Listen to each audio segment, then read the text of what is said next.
Om Namah Shivaya. Once again coming back with Amarnath Astro YouTube channel. இன்றைய நாள் எப்படி இருக்க போகிறது? 8 செப்டம்பர் 2025 ஆவணி மாதம் 23ஆம் நாள் திங்கட்கிழமை வாரத்தின் முதல் நாள் எப்படி இருக்க போகிறது? எந்த விதத்தில் நீங்கள் வெற்றி பெற போகிறீங்க அப்படிங்கிறத நம்ம மேஷம் முதல் மீனம் ராசி வரைக்கும் பார்க்கலாம். பதிவுக்கு போகிறதுக்கு முன்னாடி நீங்களும் ஜோதிடர் ஆகலாம், உங்களுக்கும் ஜோதிடம் எளிமையாக பலன் கூறும் அளவிற்கு வரும் அப்படின்றது தான் நம்ம பதிவுகளில் ஏற்கனவே போட்டுக்கிட்டு இருக்கோம். இது வரைக்கும் பார்க்காதவங்க சப்ஸ்கிரைப் பண்ணி பழைய பதிவுகளை பார்த்தீங்கன்னா நீங்களும் ப்ரெடிக்ஷன் சொல்லலாம். ஜென்ரல் நாலேஜ் அப்படின்னு இருந்தாலும் ஜோதிடத்தில் ப்ரெடிக்ஷன் எப்படி சொல்கிறதுன்றது தான் நம்ம வீடியோவோட நோக்கம். அதற்காக நீங்கள் பழைய பதிவுகளை பார்த்தீங்கன்னா தெரிஞ்சுக்கலாம். இப்போ வர பதிவுகளும் அதை தொடர்பான பதிவுகள் தான் வந்துக்கிட்டு இருக்குது. உங்களுக்கும் ஜோதிடத்தில் ஏதாவது சந்தேகம் இருந்தால் சப்ஸ்கிரைப் பண்ணிவிட்டு பெல் ஐக்கானை ப்ரெஸ் பண்ணிவிட்டு ஒரே ஒரு கேள்வி, அதாவது உங்களுடைய பெயர், பிறந்த தேதி, பிறந்த நேரம், பிறந்த இடம் அப்படின்னு கமெண்ட் பாக்ஸில் போட்டிங்கன்னா அதற்கான பதில் 24 மணி நேரத்துக்குள்ள கமெண்ட் பாக்ஸ்லேயே உங்களுக்கு சேரும். உங்களுடைய கிரக அமைப்பு பற்றியோ இல்லை தசாபத்தி பற்றியோ இல்லை உங்களுக்கு ஏதாவது குழப்பம் இருந்தாலும் ஜோதிடத்தில் அதை போட்டிங்கனாலும் கமெண்ட் பாக்ஸில் உங்களுக்கு பதில் வரும். சரிங்களா? இது நம்ம சப்ஸ்கிரைபருக்கு மட்டும் இல்லை, நம்ம வீடியோ பார்க்குற எல்லாருக்குமே தெரியும்.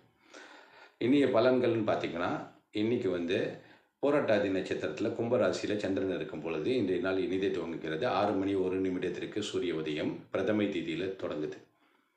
இப்போ பார்த்தீங்கன்னா பிளானட்ஸ் சந்திரன் கும்பத்தில் இருக்கிறத சொல்லிட்டோம். அது கூடிய ராகுவும் இருக்குது. கிரகணமாக இருந்தாலும் இன்றைய நாள் சிறப்பாகவே இருக்கும். ஏன்னா கிரகணம்ன்றது 24 டிகிரியில் சந்திரனும் 24 டிகிரியில் ராகுவும் இருக்குது. அதனால் 6 மணி 1 நிமிடத்திற்கு சரியான கிரகணம். சந்திரன் இல்லைனாலும் அது சந்திரன் இணைந்து ஒரே டிகிரியில் இருக்கிறதுனால அப்போ தான் சரியான சந்திர கிரகணம் இருக்குது.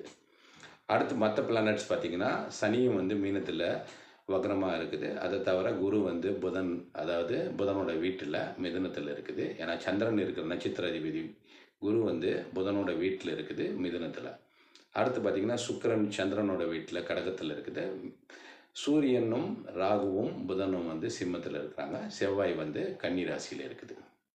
இப்போ பலன்கள்னு பார்த்திங்கன்னா மேஷத்திற்கு 11 சந்திரன் இருக்கிறதுனால பெரிய அளவில் லாபம் வரும். கிரகணமாக இருந்தாலும் 4வது வீடு, அதாவது வீடு சம்பந்தமான தொடர்புடைய வீடு விற்கிறத வாங்குறது எதுவாக இருந்தாலும் லாபத்தில் முடியும். நிலம் சம்பந்தப்பட்ட தொடர்புகளை இன்றைக்கி சிறப்பாக இருக்கும். மேஷராசிக்கு 12 சனி இருந்தாலும் 11 சந்திரனும் வீடு, அதாவது நட்சத்திர அதிபதி 3ல் இருக்கிறதுனால பெரிய முயற்சி எடுக்காமல் வெற்றி கிடைக்கும் மேஷராசிக்காரர்கள்.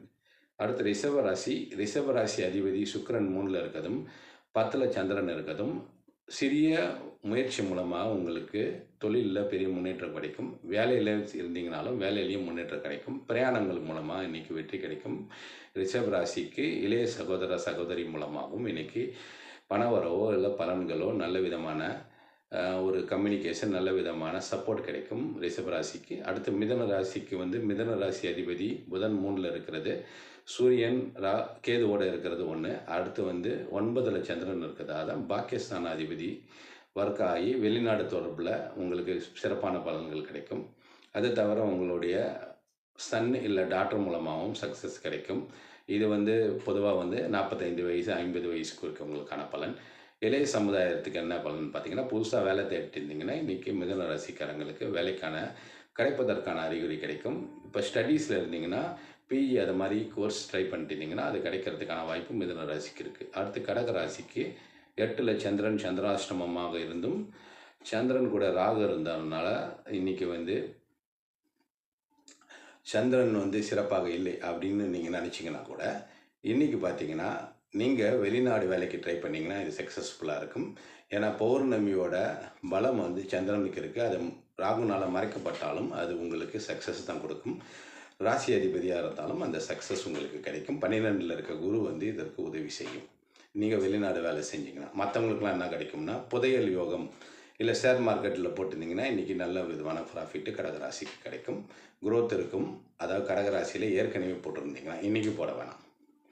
அடுத்து சிம்ம ராசிக்கு 7ல் சந்திரனும் ராகுவும் இருந்தாலும் கிரகணமாக இருந்தாலும் வாழ்க்கை துணை மூலமாக உங்களுக்கு சின்ன சின்ன பிரச்சனை இருந்தாலும் அந்த பிரச்சனைலாம் நாள் முடிவில் தீர்வுக்கு வரும். பார்ட்னர்ஷிப் பிஸ்னஸ் இன்றைக்கி ஸ்டார்ட் பண்ணுறதா இருந்தால் கொஞ்சம் போஸ்ட்போன் பண்ணுங்கள்.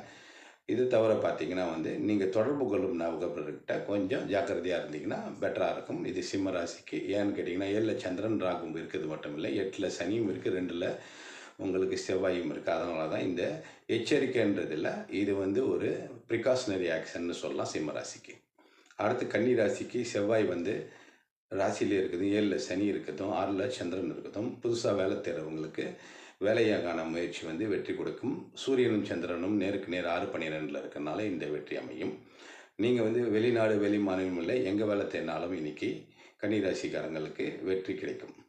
இது தவிர தொழில் புதுசாக தொடங்குறதா இருந்தாலும் உங்கள் ராசி அதிபதி 12ல் இருக்கிறதுனால அந்த தொழில் முன்னேற்றத்திற்கான அறிகுறி தோன்றும். அடுத்து பார்த்தீங்கன்னா இன்றைக்கி துலாம் ராசி எப்படி இருக்குன்னு பார்த்தீங்கன்னா, துலாம் ராசிக்கு 5ல் சந்திரன், உங்களுக்கு சந்திரனோட ராகு இருக்கிறது. உங்களோட லக் ஸ்தானம் அப்படின்றது மறைக்கப்பட்டாலும் லக்கு வந்து நாள் இறுதியில் உங்களுக்கு கிடைக்கும். எந்த காரியத்தை வச்சு இன்றைக்கி நாள் தொடங்குனீங்கனாலும் அந்த நாள் வந்து நாளோட முடிவில் உங்களுக்கு அந்த வெற்றி கிடைக்கும் துலாம் ராசிக்காரங்களுக்கு. அடுத்து விருச்சிக ராசிக்கு 4ல் சந்திரனும் 10ல் சூரியனும் இருக்கிறதுனால தாய் வழி தந்தை வழி ஆதரவு கிடைக்கும். ஏன்னா அம்மா அப்பா வந்து ஸ்ட்ரெயிட்டாக பார்த்து பௌர்ணமியாக இருந்தாலும் கிரகணத்தில் சந்திரன் மட்டம் இருக்க தொட்டு இந்த வாய்ப்பு கிடைக்கும். கவர்மெண்ட் மூலமாக சப்போர்ட் விருச்சிக ராசிக்கு கிடைக்கும்.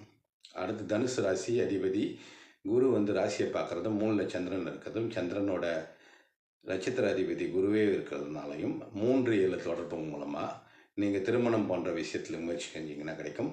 திருமணம் ஆனவங்க ஒருவேளை விவாகரத்தில் இருந்தீங்கன்னா அந்த விவாகரத்து நல்ல முடிவுக்கு வரும். 2வது திருமணத்திற்கான வாய்ப்புகளும் இன்றைக்கி தனுசு ராசிக்கு உண்டு. அடுத்து மகர ராசிக்கு 2ல் சந்திரன் இருக்கிறதும் ராசி அதிபதி 3ல் வக்ரமாக இருக்கிறதும் சந்திரனும் ராகுவும் சேர்ந்து இருப்பதும் இன்றைக்கி பார்த்திங்கன்னா உங்களுக்கு பொருளாதாரத்தில் ஒரு ஈக்குவல், அதாவது வரவுக்கும் செலவுக்கும் பேலன்ஸ்டாக இருக்கும். அது தவிர பார்த்திங்கன்னா இன்றைக்கி புதுசாக வருமானம் பிளான் பண்ணுறதுக்கான முயற்சிகள் எடுப்பீங்க. அதற்கான வெற்றியும் இந்த நாள் முடிவில் உங்களுக்கு மகர ராசிக்கு கிடைக்கும். அடுத்து கும்பராசிலேயே சந்திரன் இருக்கிறது குருவோட நட்சத்திரத்தில் இருக்கிறதுனால 11வது இடத்தோட அதிபதி குருவோட நட்சத்திரத்தில் சந்திரன் இருக்குது. முன்னேற்றம் கிடைக்கும், லாபம் கிடைக்கும். மூத்த சகோதர சகோதரி மூலமாக லாபம் கிடைக்கும். அது தவிர வந்து வேலைக்கு சம்பந்தமான வேலையில் ப்ரொமோஷன் போன்ற விஷயங்களில் கும்பராசிக்கு இன்றைக்கி ஒரு பாசிட்டிவான ஒரு சக்ஸஸ் கிடைக்கும். ஏன்னா வந்து ப்ரொமோஷனுக்கு காரகன் வந்து சூரியன் வந்து ராசியை பார்க்குறது ஒரு பலம். கேது கூட சேர்ந்து பார்த்தாலும் அந்த பலம் வந்து கிடைக்கும். அடுத்து மீனராசி அதிபதியோட நட்சத்திரத்தில் தான் சந்திரன் 12ல் இருக்குது. ராசி அதிபதி வந்து 4ல் இருக்குது. ஸோ நீங்கள் வெளி மாநிலத்தில் லேண்டோ இல்லை வேறு ஏதாவது லேண்டு சம்மந்தமான தொழிலில் விற்கிறதோ வாங்குறதோ பண்ணிட்டீங்கன்னா இன்றைக்கி அதில் லாபம் கிடைக்கும். அது தவிர தாய் வழி மூலமாக, அதாவது அம்மா சம்பந்தமான உறவுகள் மூலமாக உங்களுக்கு பெனிஃபிட் கிடைக்கும். தேவையில்லாத செலவுகளை இன்றைக்கி குறைச்சிக்கினா பெட்டராக இருக்கும். ஏன்னா வந்து விரைய செலவுன்றது சுப செலவாக இருந்தாலும் இன்றைக்கி அதிகமாக செலவு இருக்கிறதுக்கான வாய்ப்புகள் இருக்குது. ஏன்னா சந்திரன் 12ல் குருவோட நட்சத்திரத்தில் இருக்கிறதுனால சுப காரியங்களுக்கான செலவு வந்து இன்றைக்கி வரத்துக்கான வாய்ப்புகள் இருக்குது. அதனால் அந்த செலவு பண்ணுறது இம்பார்ட்டன்ட். ஆனால் கண்ட்ரோல் பண்ணிங்கன்னா ஃப்யூச்சருக்கு பெனிஃபிட்டாக இருக்கும். ஏன்னா உங்களுக்கு இப்போ நடந்துகிட்டு இருக்க ஜென்மசனி. இந்த பதிவை பற்றி உங்களுடைய கருத்துக்களை கமெண்ட் பாக்ஸில் போடுங்க. உங்களுக்கு ஏதாவது டவுட்டு இல்லை ஜோதிடத்தில் டவுட் இல்லை உங்கள் ஜாதகத்துலேயே டவுட்னா சப்ஸ்கிரைப் பண்ணிவிட்டு ஃபுல் டீட்டெயில் தெளிவாக போட்டிங்கன்னா ஒரு முறை கேள்வி கேட்டிங்கனாவே போதும். உங்களுக்கு 24 மணி நேரத்தில் கமெண்ட் பாக்ஸ்லேயே உங்களுக்கு பதில் வந்து சேரும். அனைத்து ராசியினரும் மேசம் முதல் மீனம் வரை சிறப்பாக வாழ்க வளமுடன் என்று சொல்லி அமர்நாத் ஆஸ்ட்ரோ இந்த பதிவினை நிறைவு செய்கிறது. நன்றி, வணக்கம்.